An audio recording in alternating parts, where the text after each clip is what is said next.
this month, our theme is celebrating diversity. Celebrating diversity, our monthly theme, part of our year of living our spiritual values. So diversity is part of our values. And our talk title for today is To Be Human is to Embody a Paradox. So we'll get to that in a minute. But first, I want to say that it's not about just accepting diversity.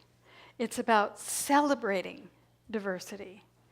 And the first thing I thought about when I was thinking about celebrating diversity is I grew up in the 50s in a suburb with an Irish Catholic family where we ate meat, potatoes, and green beans.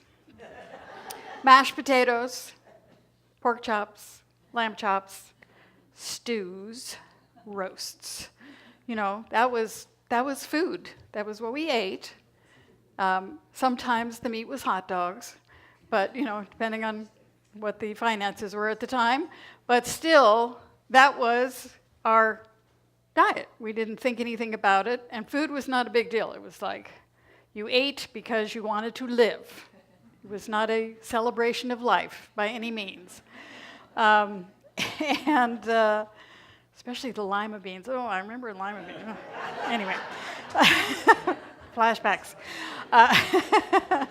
Childhood trauma.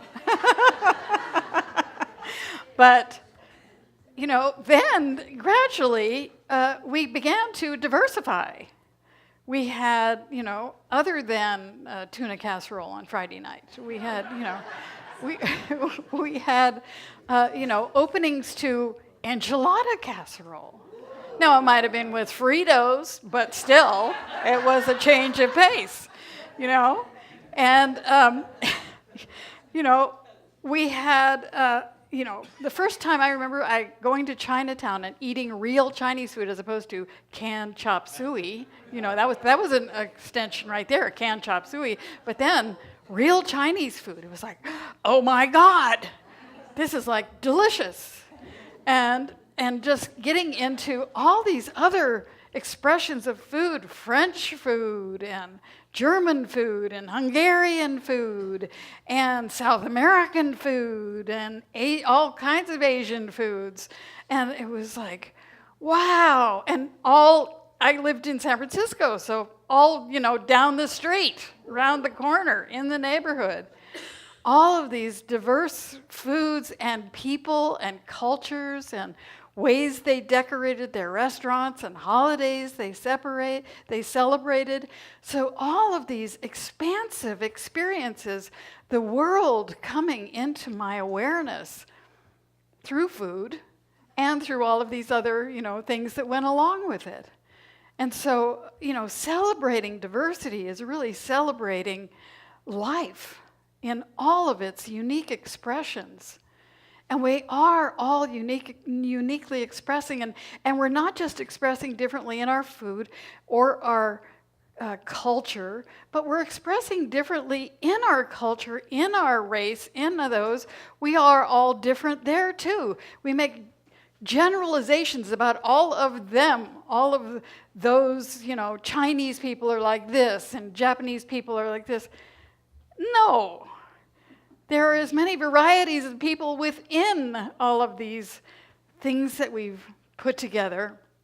I went to a meeting yesterday, and there was a 16-year-old girl who said, you know, if you have a giant mass that is all together, you can't move it. But if you have things stacked up in boxes, then it could fall down. So we have to remember that united we stand, and divided we fall. So we have to stop putting each other in boxes. And it was like, thank you, 16-year-old child telling us what we really need to be reminded of. that, yes, you know, we united, we do stand. And divided, we do fall. So we have to celebrate our differences, not just tolerate them. Tolerate them is like, yeah. I'll tolerate it. But no, we want to accept and embrace and celebrate our differences. So, talking about paradox. What do we mean when we say paradox? Of course, in religious science, science of mind, we love words because we know the power of words. And so we really want to know, what does this word mean? And of course, going back to the dictionary, it says, a seemingly absurd or self-contradictory statement or proposition that when investigated or explained may prove to be well-founded or true. So for instance, the paradox of war is that you have to kill people in order to stop people from killing each other. There's a paradox for you. Another paradox was a quote. It says, again and again, he returns in his writing to the paradox of a woman who is superior to the men around her by virtue of her social class, though considered inferior to them on account of her gender. So for instance, I don't know if any of you are watching Victoria, which is a PBS series, and here is this young girl, 18 years old, gets to be the Queen of England. And so she has power over all of these men who want to manipulate her because they think that they know more than she does, and they want to have the power, and they think that, she's a girl, so she will just, make her we'll go play here, little girl, and we'll take care of the government. She's like, wrong. So, anyway, and a friend of mine I was talking to has just read a book, or is reading a book called Hillbilly Elegy, which I have heard many of you have already read. But it describes the paradox of a family that wants their children to advance beyond their station in life. They want their children to have more. And yet when the child goes forth and has more, they are separated. Not only geographically, but they're separated by their beliefs and their worldview. And so many things are now, they don't connect anymore. So they've gotten what they wanted, but it turned out not exactly like they expected. And that's the essence of paradox. So the paradox of being human is that we are human and divine. We are human and divine. And so we see a lot of people exercising their humanness, but sort of forgetting their divinity. And so Ernest Holmes said, in that inner sanctuary of our own nature, hidden perhaps from objective gaze, nestles the seed of perfection. So that seed of perfection dwells within each and every one of us, but we are the ones who have to water it, to nourish it, and to bring it forth. In the Bible, of course, in the New Testament, it says, ye are the light of the world.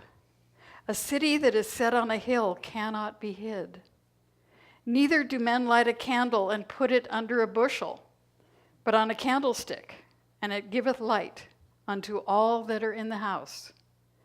Let your light so shine before men that they may see your good works and glorify your Father which is in heaven. Now, of course, we believe that the Father is just a word that was used because it expressed something that was greater than we were, and that Father is not in heaven, it's right here. That essence, that spirit, that divinity is right here where we are. I'm thinking about one of the ministers one time at Asilomar was saying, when you pray, you look up. Don't look up. God's right here. And so one of the other ministers got up and said, Dear God,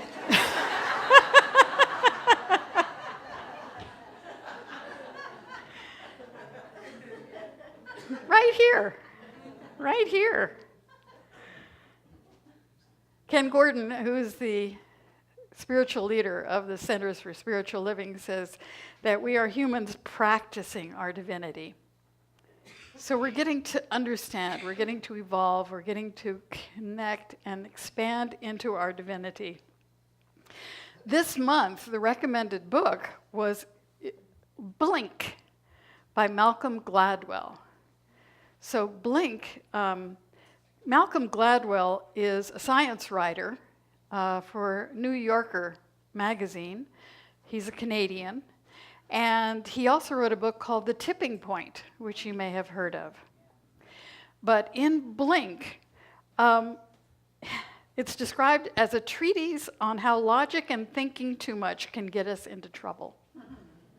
How logic and thinking too much can get us into trouble. And he begins with a story about the Getty Museum. Now, this is early on in the life of the Getty Museum. And they were offered this statue. It was a Greek statue called a kouros. And it's a young man with his left leg forward and his arms by his side. And there are like 200 of these left in the world. And most of them are very damaged or broken. They just have pieces of them. But this one was intact. It had a glow about it. And so they attempted to authenticate it. The person who was offering it to them had lots of documentation. And so they looked at all the documentation, but it only went back to the early part of the 20th century. And so they looked at all the documentation. They thought, okay, documentation. Then they got a scientist, a geologist from the University of California, who came in and did all of these tests about verifying the authenticity of this statue. And they did, stereo microscope, and they took a core sample, used an electron microscope, X-ray diffraction, X-ray fluorescence, mass spectrometry, and they did all of these tests, and he said, yes, this thing is at least several hundred and maybe several thousand years old, and it comes from the stone comes from the Greek Isles, blah, blah, blah, blah, blah. So the Getty bought it for $10 million. Then they had some people come and look at it while they were preparing it to be on display. And some of these experts that came to look at it, the first one was an Italian art historian who was on the board of the Getty Museum. And he looked at it and he said, it doesn't look right. Couldn't explain why. Something about the fingernails doesn't look right.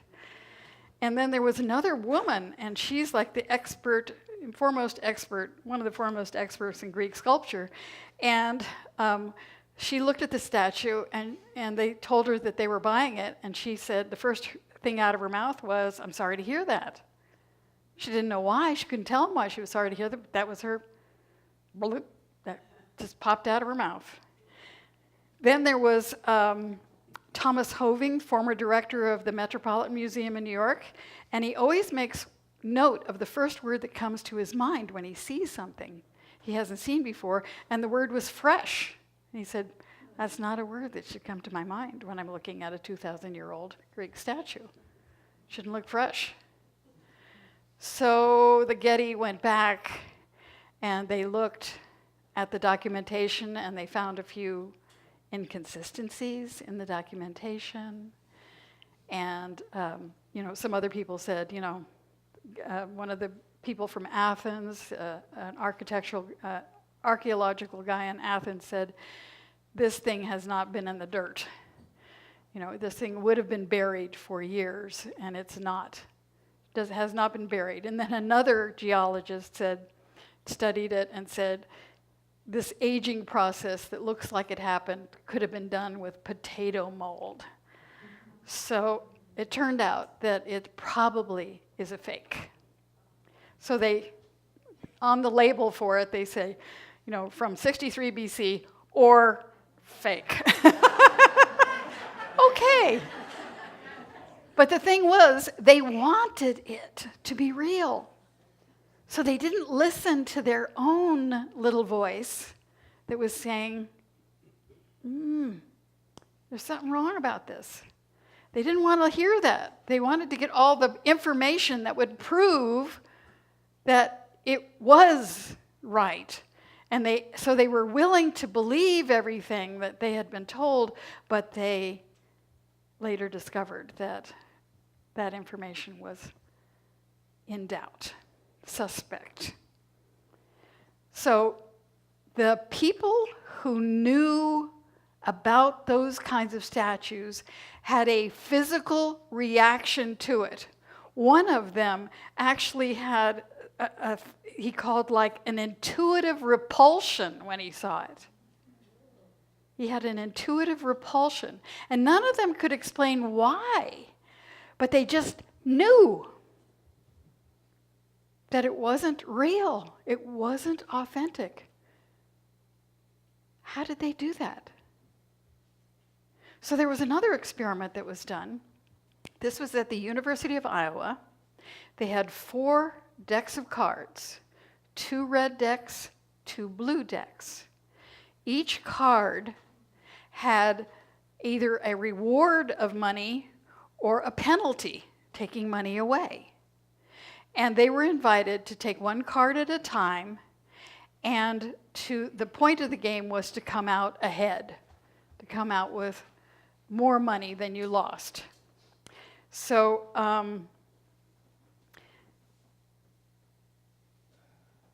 what they didn't know was that the red deck was a minefield. It gave you big rewards, but it gave you huge penalties. The blue deck would give you a $50 reward, and then it would give you a minor penalty. So the blue deck was really the way to go. But they're starting out just pulling cards off of the decks. After about 50 cards, they figured there was something going on with the decks. And after 80 cards, they could describe what it was. The blue cards don't give you as much, but they don't take as much. So they figured it out after 80 cards. Now the thing was, while they were doing this, there were sensors on their hands measuring the amount of perspiration, the amount of sweat on their palms. Because our palms sweat not only due to temperature, but due to stress. Their body knew something was going on after 10 cards. Their palms started to sweat after 10 cards. Their body knew there was something going on. And sweating in the palms was the only way that they had to communicate that something was going on. Because this is a message from the unconscious that realizes before we do, before our conscious mind, we so value this conscious mind, and it's a wonderful tool, it's a wonderful thing, and it isn't the all in all. We have this wonderful ability to have something else kick in. He says, this proves that our brains have 2 different strategies to make sense of a situation. One is the conscious strategy. We think about what we've learned and come up with an answer. It's slow, it takes a lot of information, and 80 cards to get there. But the second strategy is quicker. It kicks in after 10 cards, and it's really smart because it picks up the problem with the red decks almost immediately. The drawback is that it operates below the surface of consciousness and sends us messages through things like our sweat glands or our gut feeling, right?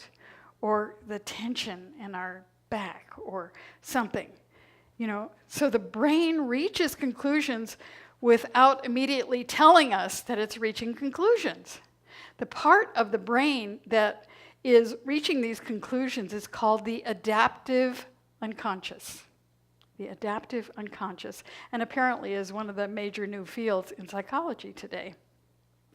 They think of this adaptive consciousness, unconscious, this adaptive unconscious, as a kind of giant computer that quickly and quietly processes a lot of data we need in order to keep functioning as human beings.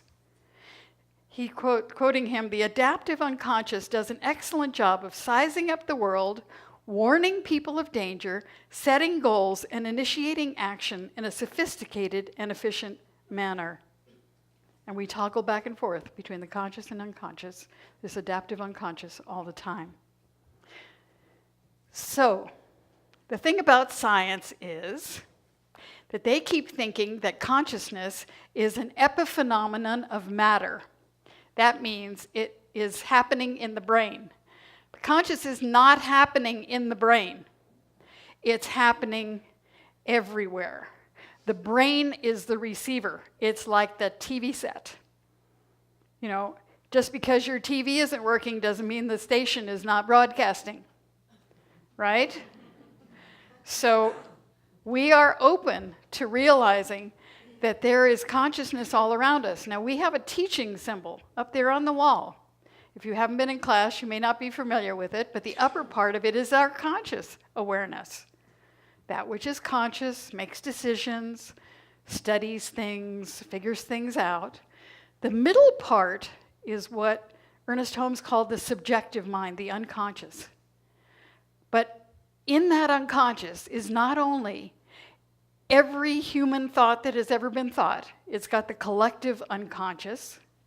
It's got our individual unconscious, all the beliefs and memories and decisions that we've made are in there unconsciously, perhaps running us, as is that other collective consciousness that separates us into boxes and that says, be afraid of the stranger and all of those kinds of things. And then there is also that infinite mind that gives us the information we need to save ourselves from dangerous situations, to give us intentions for expansion, to give us divine ideas for new things.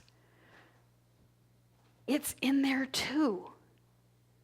We access that through our practices, through our spiritual practices, in a more conscious way. We want to be conscious of that adaptive unconscious. We want to be listening and tuned in to our bodies and what they are trying to tell us. To the realization, my hands are sweating, what is that? What is it trying to tell me? And I find myself wanting to pick more things from the blue deck. Oh, interesting.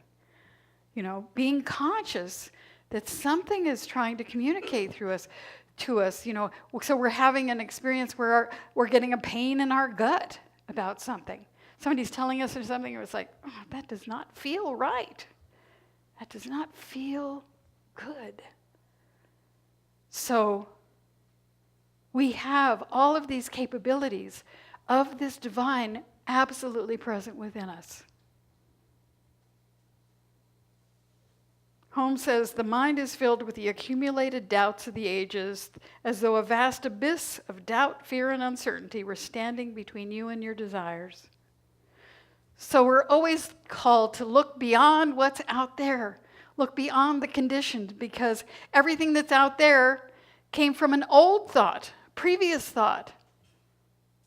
We have to look in here to have the new thought, to make the new decision, to create the new intention. We have within us the light of the divine, the mind of God that gives us an intuitive knowing in the blink of an eye. So our call is to do our practices, our meditations, our prayers, our study, our service, and to connect to that inner knowing in a greater way in every day, so that we may be guided to give our gifts and to fulfill our time here on earth as a beneficial presence. So our affirmation for today is, I realize the potential in the paradox. I realize the potential in the paradox. I realize the potential in the paradox. I realize the potential in the paradox, and so it is.